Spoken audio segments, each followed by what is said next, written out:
Hi, I'm Ingmar Renzo and I'm the founder of We Don't Have Time. We are a social network platform and a review platform for the climate. And what you could do on our platform is you could give reviews to leaders, corporate leaders, political leaders about what they do, good or bad, for the climate.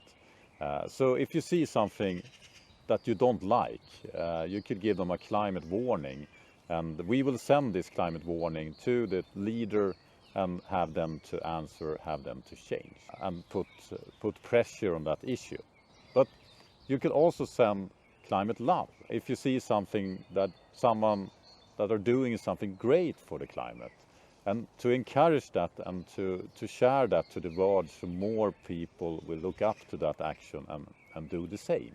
And I think love is actually something that could work very, very well in order to solve the climate crisis. We can't just focus on the problem.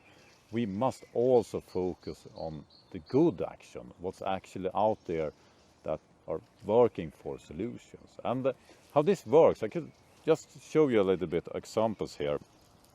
Here is a climate love from a company called Houdini that actually have given a climate love to an NGO called Ecocide Law Alliance, because they want business leaders to be involved to make ecocide law so that it will be criminal to destroy nature. And this is something driven by a company on our platform. So this is the upside down. The company are giving love to the non-profit. But we have also a lot of private individuals on our platform, and this is a climate love from our user Muhammad to an organization called Rubicon, because what Rubicon is a company that actually has a solution to the waste problem using artificial intelligence. And that is something that needs to be implemented on scale in many, many cities. So if you log into the We Don't Have Time platform, you could give climate love wherever you see someone doing something great for the climate. And you could be inspired of so many other people around the world acting and working for change. We will never achieve systematic change without individual change. What's most important in order to achieve the systematic change is that if you do the change, you need to communicate it and inspire it to others to act. And that's why I try to do my best to live as climate friendly as possible.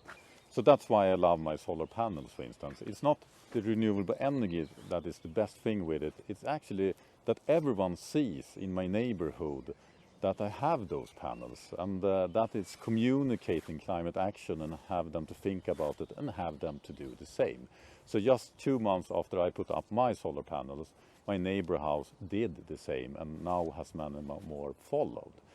So my recommendation for your climate action is to do something you're good at, something you like. If you're interested in food, focus on that. If you're interested in buildings, focusing on that, etc., etc. I try to do a lot of things, not just solar panels. For instance, I haven't been traveled by airplane since I found that We Don't Have Time. So I only travel on the ground, by train, etc.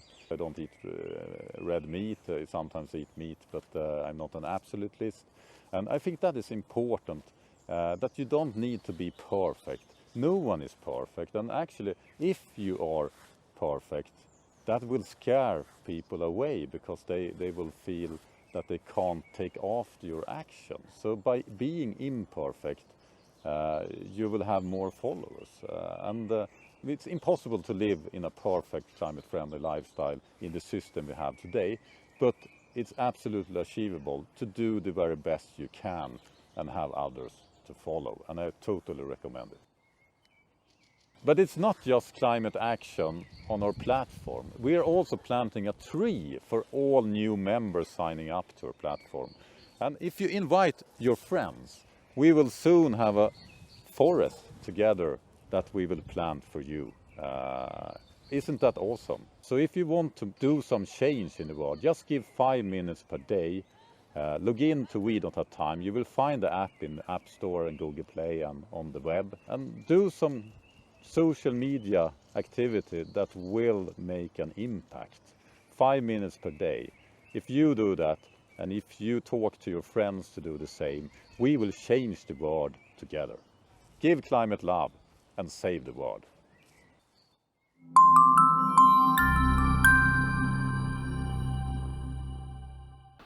Welcome everyone to a special episode of the popular Circular Table Talks, coming to you for the first time from the United States.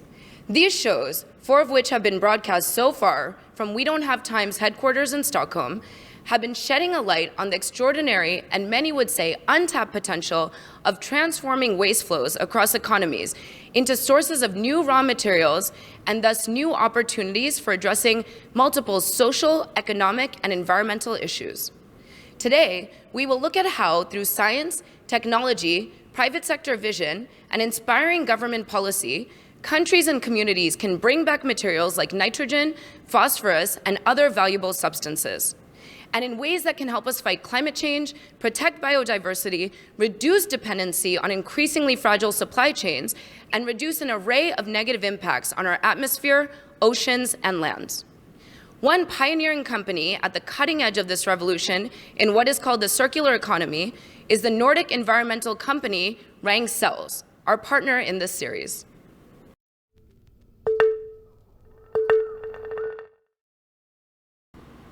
We are lucky to have 2 key members of the team here in Washington, D.C., where they are on a whistle-stop tour of America to share their ideas and what they are doing. Per Larssons is my co-host for today's special episode and is Ragn-Sells Head of Sustainability and, among many other things, an advisor to 2 Swedish ministries. Linnea Sellberg is a product leader at Ragn-Sells and is a 3rd generation of this family-run company that was established initially as a horse transport firm in 1881 before transforming into a waste management company, which is now at the forefront of a sustainable 21st century. And finally with us is Eva Hunnies-Olin from the Swedish Embassy here in DC. You know, Eva, I'm actually a proud MLP fellow at the Atlantic Council and affiliated with the Global Energy Center. So the Atlantic Council Global Energy Center and the Europe Center, in partnership with the United States Department of Energy and Embassy of Sweden, are to launch the U.S.-Sweden Green Transition Initiative to discuss opportunities for the U.S. and Sweden to accelerate the energy transition. Eva, I'm looking forward to having you speak to the Green Transition Initiative and the circular economy. But before we start, I would like to ask viewers to download the We Don't Have Time app at wedon'thavetime.org. Here you can ask questions of today's guests and leave reviews about this show or any other topic of interest and become part of our 60,000 plus strong community that is generating over 50 million a month in social engagement. Join us in conversation. So to kick things off, let me start with you first, Linnea. Tell us a little bit about why you and Per are here in the United States. We are here because at Ragn-Sells we have technology to recycle nutrients and truly bring that part of our society into a circular economy. But there are limits to what we can do because the whole society we live in is based on a legislation made for a linear economy where waste is something bad. So we are here to talk about the importance of recycling resources and even if it comes from waste, to recognize that it can actually be a better quality and better for the environment and for our health to just recycle what we already have. Fantastic. Thank you for sharing that with our audience. Per, please comment as well. Yeah, and already back in 2018 we were invited by UN to present at the high-level political forum on the theme Innovation and Leadership for the SDGs. And that was because of our phosphorus innovation. This year we have been invited to be part of the UN Stockholm Plus 50 activity in New York. And today it was our nitrogen initiative that are really in focus. So both phosphorus and nitrogen are crucial for food production going forward. And we can source it in a circular way, not produce it with today's heavy emitter of carbon emissions. I am so excited to get more into this. And before we do, Eva, would you like to just tell us a little bit about this, this initiative that you're launching? Sure. It's a joint initiative by the Embassy of Sweden in Washington, D.C., together with Business Sweden, the Swedish Energy Agency, and the Swedish Innovation Agency, Vinnova. We do this because we want to be part of the US climate transition. We see a much more ambitious climate agenda in the United States. We believe Sweden and the US have a lot of things to share and benefit by working together. We, of course, want to contribute to lower the global emissions, but we also want to increase R&D collaboration, trade and investments between the United States and Sweden. Fantastic. Well, we have a lot to talk about. I feel as though we should probably sit down to have the longer conversation. So let's move to a more comfortable setting. Thank you all.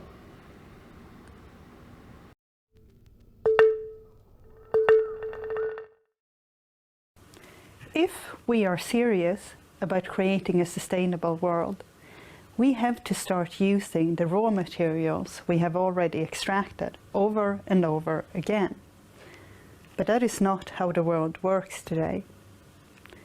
At the Stockholm Conference in 1972, there was already some focus on the nitrogen problem that we have created for ourselves. Today, 50 years later, the nitrogen and the phosphorus cycles are so out of balance that we are way above the planetary boundaries defined by science. Hundreds of millions of children suffer from stunted growth and impaired brain development because of nitrogen overload in their local water. At the same time, more than 2% of global greenhouse gas emissions come from the burning of fossil gas to produce nitrogen fertilizer. We cannot go on like this. My great-grandfather started a horse and cart business in 1881, which over time developed into a waste management and recycling company. This shift was driven by my grandfather, who summed up the driving force behind it when he said, "I believe that the world is too beautiful to perish." Our family business has operated on this belief ever since. Today, we at Ragn-Sells offer circular methods for producing the three key nutrients: nitrogen, phosphorus and potassium. Wastewater from our growing cities contain massive amounts of phosphorus and nitrogen, and we have the technology to capture them at a wastewater treatment plant and put them to new use on our fields. This way, the wastewater treatment plants of today can become the resource plants of tomorrow, producing the nutrients that we need to grow our food. This way, we don't have to burn all that gas to produce nitrogen fertilizer, or mine as much phosphate tainted with cadmium. But this requires a global effort for a new legislation which supports circularity. As a fourth-generation businesswoman, I want to contribute to a world where we use the raw materials we already have, because I do believe that the world is too beautiful to let it perish. And if you share this belief, it is time to act on it now and start paving the way for circularity.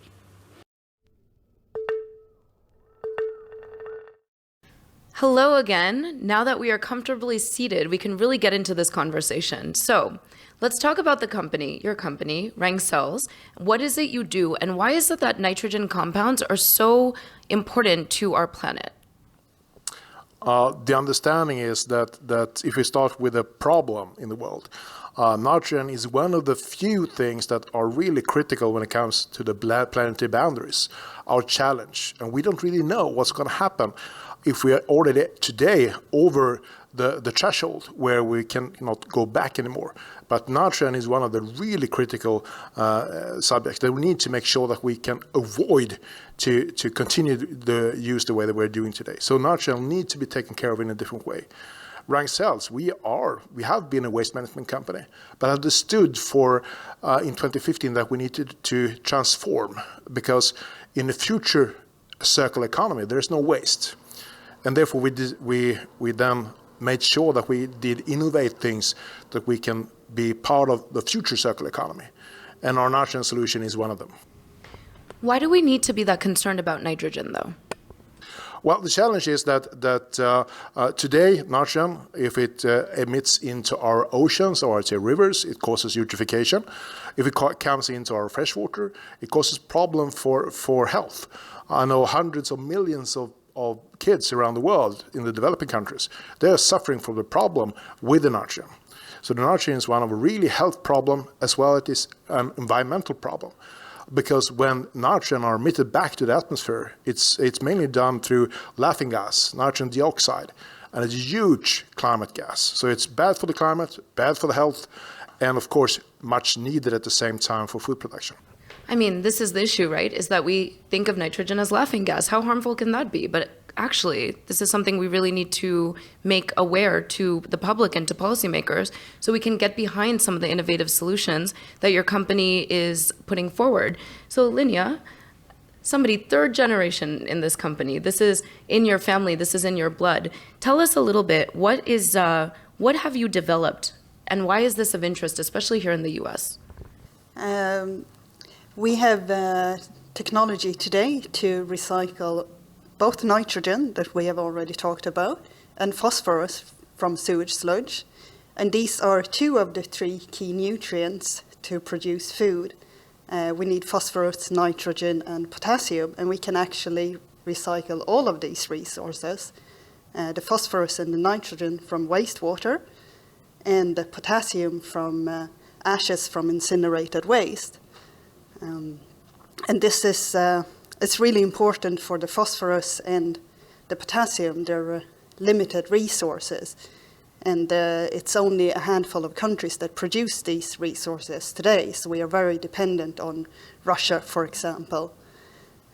And if we can produce these resources locally within our country, we can reduce our dependence on these countries, as well as secure food production. So this is actually a food security issue that your solutions are addressing, in addition to so many other aspects like preserving biodiversity, agriculture, but really security globally. So go ahead, Par, please. I can give you one concrete example from Sri Lanka. At the COP26, we were participating and did showcase these innovations. And there I met with the Minister of Environment from Sri Lanka, and they had just made a decision to stop the import of nutrients from China. They would like to be independent. At the same time, they needed nutrients for their food production. So they really try to do whatever they can in an ecological way. But they were really interested in our nitrogen solution, because then they can use their future wastewater treatment plants as a resource treatment plants going forward. So suddenly, the independence are extremely important, but at the same time, they need to produce the food. So this is not a technique just for developed countries, also for all countries around the world. So since we're on this global security issue and the independence and sovereignty of nations, this is something that Atlantic Council, as a fellow of the Atlantic Council, I'm very aware, cares about. And let me bring you into this conversation, Eva. So you're launching an initiative with the Atlantic Council, really talking about this green transition. How do you see collaboration between multilateral institutions, policymakers across all levels, from local to multilateral, and innovative companies like Ragn-Sells being critical to actually seeing through this green transition? Yes, no, very key. We cannot meet our ambitions on our own. Sweden is in the forefront of sustainability. We hosted the first UN Environment Conference back in 1972, and we're celebrating that this year in June with Stockholm Plus 50. That is, of course, a multilateral global forum where we bring stakeholders like companies, but also, of course, the countries together and to talk about these solutions and how to become sustainable in the future. Very interesting what I've heard from Per and Linnea this morning about this independence, need of independence, and that we are dependent on these countries, that has become even more critical these last few weeks. So of course working together is key. And this Green Transition Initiative is, between Sweden and the US, but that is how we can work together. Maybe we can bring in circular economy issues into this initiative. And you're both actually talking about all of this as part of Stockholm Plus 50 as well. As you mentioned in the introduction, you are here for a pre-Stockholm Plus 50 conference in New York City at the United Nations. Tell us a little bit about why a relationship with this type of organization is critical to seeing your solutions into commercial viability. I think that Linnea has really a very nice statement to put here, why she believes this is important for the future. Okay. Well, today we live in a linear society where all the legislation is made to prevent pollution from waste, but we need to move into a circular economy. If we really want to create a sustainable world, we actually have to start using the resources that we have already extracted over and over again.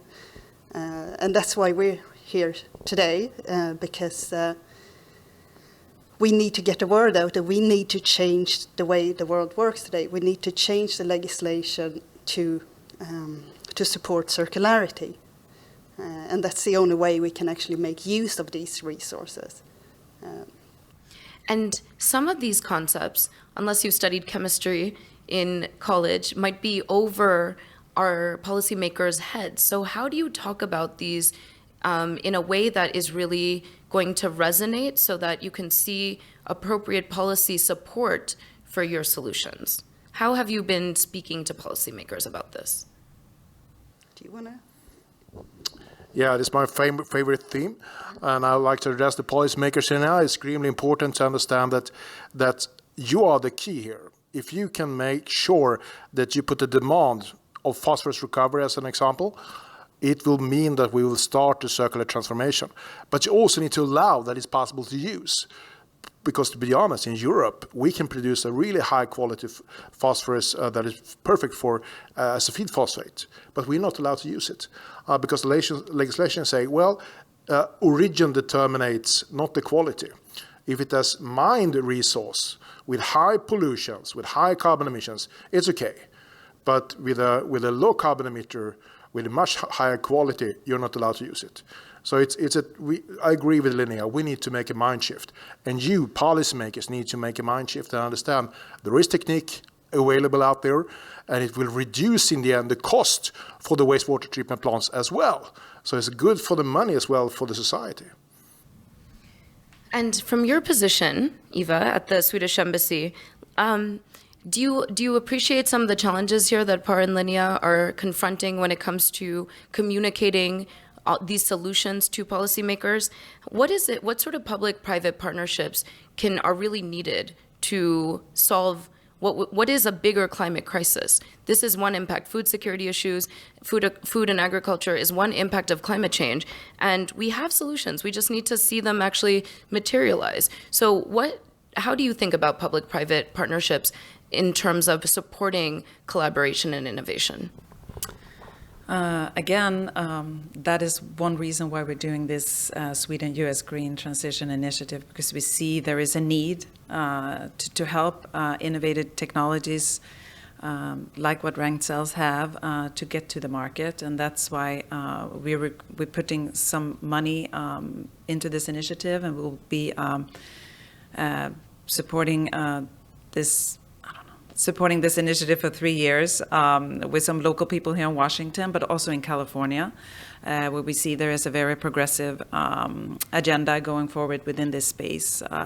We do have, we work as an embassy, we work both on federal level, trying to learn what the Americans are doing when it comes to, could be, circular economy, recycling issues. I know they came out with a new strategy back in November and more upcoming on certain areas, and we're following that closely. As you may know, we have our own circular strategy from Sweden from 2020 that we are trying to communicate with the Americans, to tell them about what are we doing, trying to teach them a little bit what we're doing and see if they want to follow Sweden's lead when it comes to this.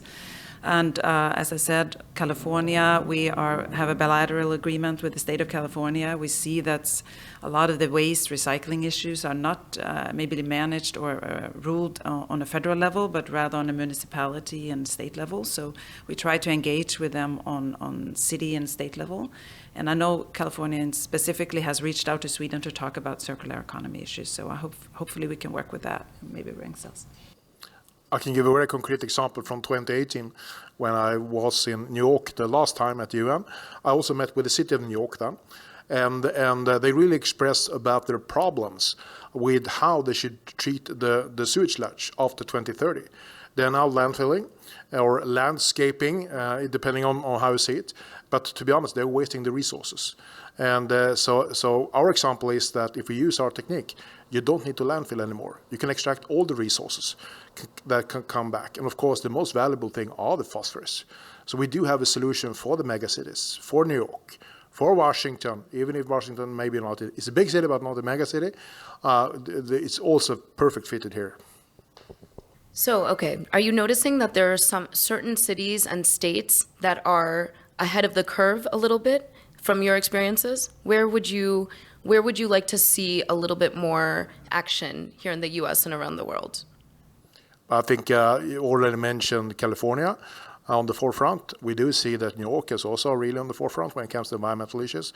But it really is very, it really depends from state or from city to city. It's really differs a lot. So it's much easier when it comes to the Europe, because then you have national legislations. So it is better. It's easier, not better. It's easier in Europe. Let's talk about the big picture. I'm going to get back to talking about calcium carbonate and oil shale ash because it's fascinating.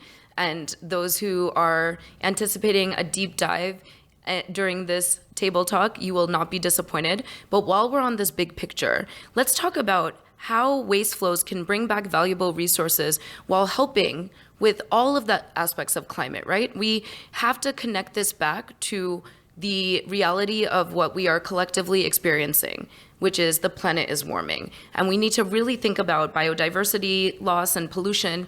How do you describe this in the context of that big picture? I'd love to hear from all three of you, starting with Par. I can start. When it comes to circular material flows, science has proved that if we really can create circular material flows, we will not only fulfill the ambition set in the Paris Agreement, we'll also reduce the risk to overshoot any of the planetary boundaries. So that's a fact. But of course, where should you start? I believe you should start where the resources are much needed. And the situation now with the food crisis that will come during to what's happening in Ukraine, we do see the challenge. We need to focus on food, is my opinion. And of course, phosphorus. And tomorrow, we can't wait. Go ahead, Linnea, please. Sorry, what was the question again? The question was, how do you think of the unique solutions that you have put forward in the context of the bigger picture? So why is this relevant for the planet warming and how the implications for biodiversity loss and pollution? Yeah. When we're talking about nutrients, we talk a lot about the recycling part and about making use of the resources, but it's not just producing resources, it's also like when we take the nitrogen at a wastewater treatment plant, we clean the water, we're producing clean water and we can produce clean food, which is better for our health. When we use the recycled phosphorus, we don't get the cadmium pollution that's in the freshly mined phosphorus, which is better for our bones, less health issues.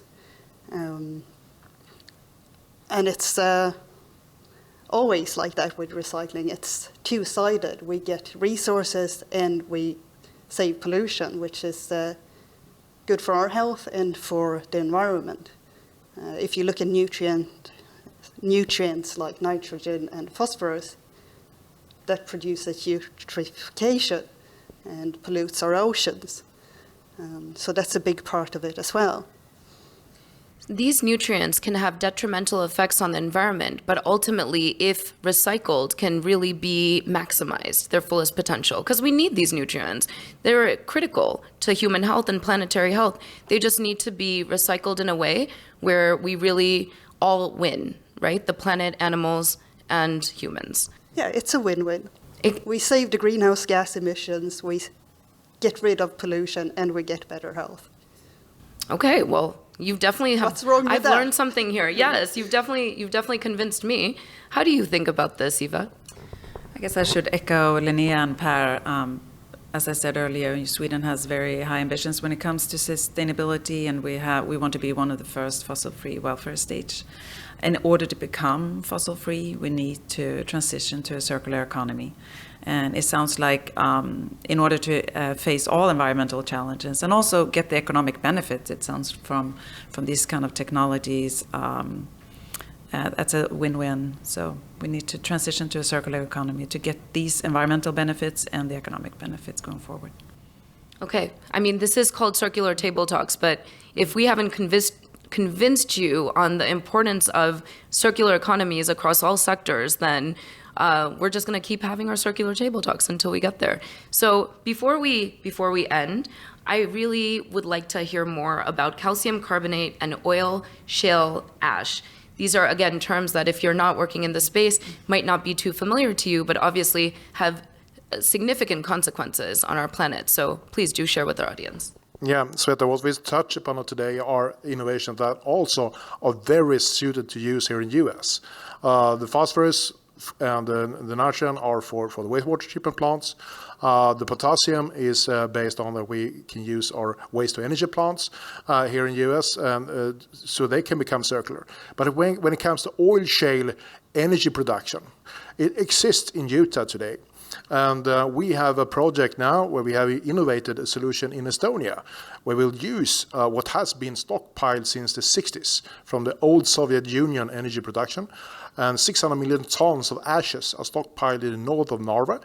And we have a technique where we can extract the calcium oxide out of the ashes, but add on carbon dioxide as an input, and then produce precipitated calcium carbonate, needed in floorings, needed in paintings.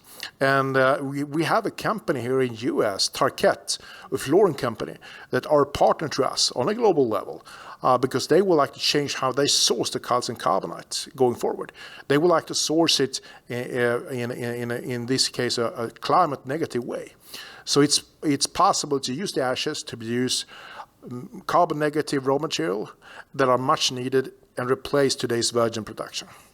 So what we touched upon today, the calcium carbonate, there is a possibility going forward in Utah to go circular with that as well.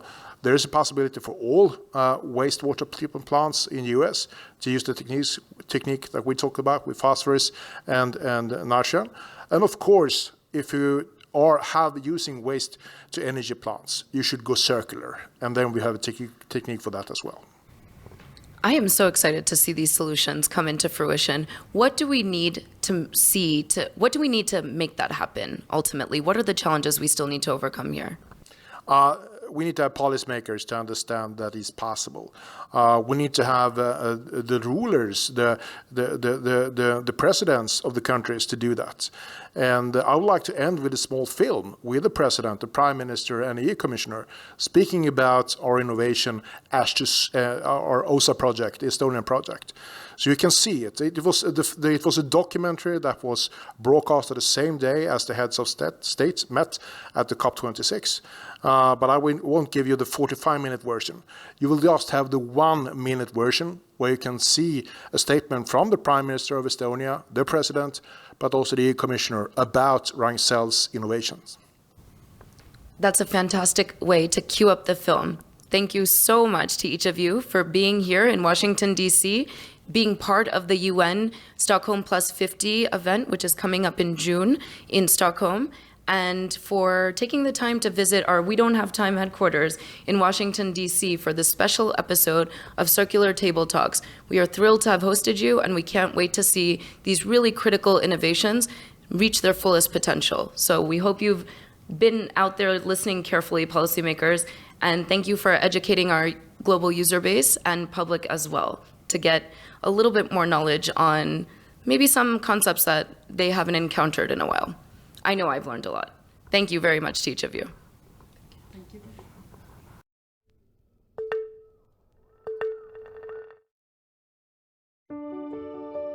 You don't have to believe in climate change. You only have to know that all your partners, trading partners, the ones with whom you trade in services as well, they simply will not buy goods and services which are produced not in a clean way. We have a saying, those who are late will get nothing. We don't want to be left behind. We want to find Estonian niche where we could be strong, where we could be number one in the world. This ultra-pure and carbon-neutral calcium carbonate are produced of oil shale ash remains after electricity production. What is very nice is that we are using two waste streams, the ash and the calcium from it, and also CO2. And we put them together, and we have a fantastic product for the market. Something that is used in everyday items, calcium carbonate. This is precisely the purpose of Ragn-Sells project, turning the old heaps of oil shale ash into a useful chemical component with captured CO2. It is a great example of carbon circularity.